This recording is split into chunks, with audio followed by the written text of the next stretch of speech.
I have some big updates on the X-T5 for you guys. So Fujifilm has never in the past announced a new camera in November or December. And the good news is, according to Fuji rumors, that's going to change. They claim to have a rock solid information from a reliable source saying that the Fujifilm X-T5 will not only be announced, but it will also start shipping in November. Yes, next month. And I have another brand new leaked information that will no doubt please many people, especially the photo oriented folks. And rather than sharing it at the end of this video just like all the other channels would to keep you engaged, here it is.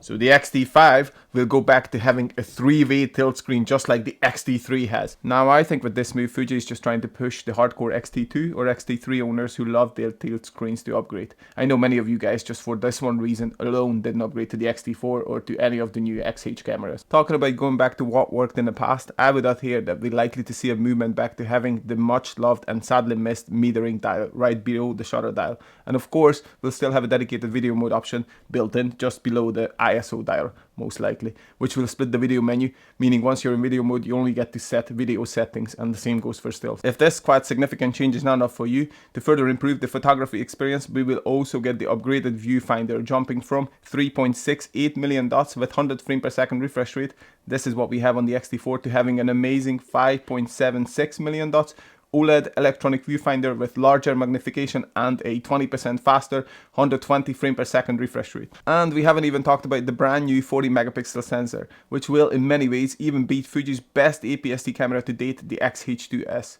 Now, the X-T5 and the X-H2S will have the exact same processor inside, but the X-T5's 40 megapixel sensor will capture sharper images in more detail, not only for stills, but for videos too. Of course, there will be disadvantages for filmmakers, for example having slightly less dynamic range while shooting in f-log2, 13 on the X-T5 versus 14 stops on the X-H2S. Rolling shutter performance will be improved significantly when we compare it to the X-T4, but still it will be half the speed of the X-H2S's. The X-T5 will be slower while burst shooting 20 frames per second versus 40 on the X-H2S. It's actually less than the X-T4s that can shoot stills up to 30 frames per second. And of course the X-H2S can record in a bunch of different file formats, which honestly, I'm not sure if it's not more unnecessarily confusing than useful.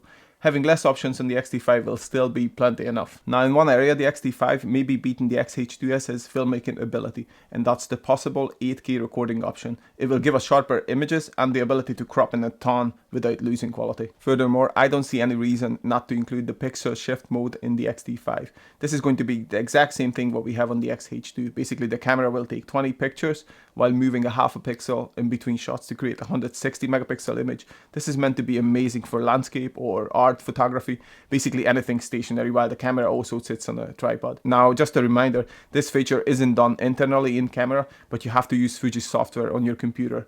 It's not that difficult, and learning new stuff with your new camera is always a bonus in my eyes.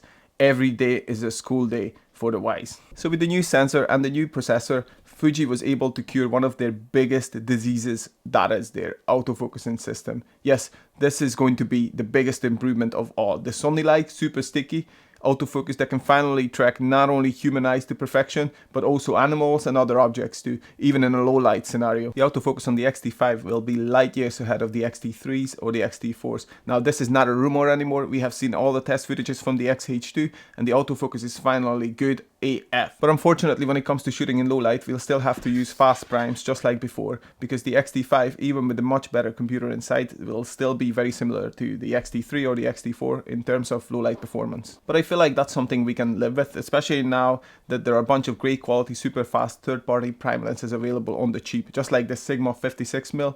It's less than half, almost 1/3 of the price of the Fuji's 56mm lens, and I can honestly tell you this is fantastic. Would you like to see a review on this? There's also a 16 and a 30mm version of this lens, but we have Viltrox, 7 Artisan and other manufacturers too, so getting an autofocusing fast prime on the budget is not a problem anymore. I know you're thinking Fuji had this magical list of compatible lenses for the 40 megapixel sensor. I don't know how much I buy into that, to be honest. I think it's just marketing more than anything. Of course they want to sell their premium glasses, but don't forget they also stated that the new sensor will improve image quality for all lenses. We will likely to get all of these upgrades for £200 less than the X-H2 at £1,700.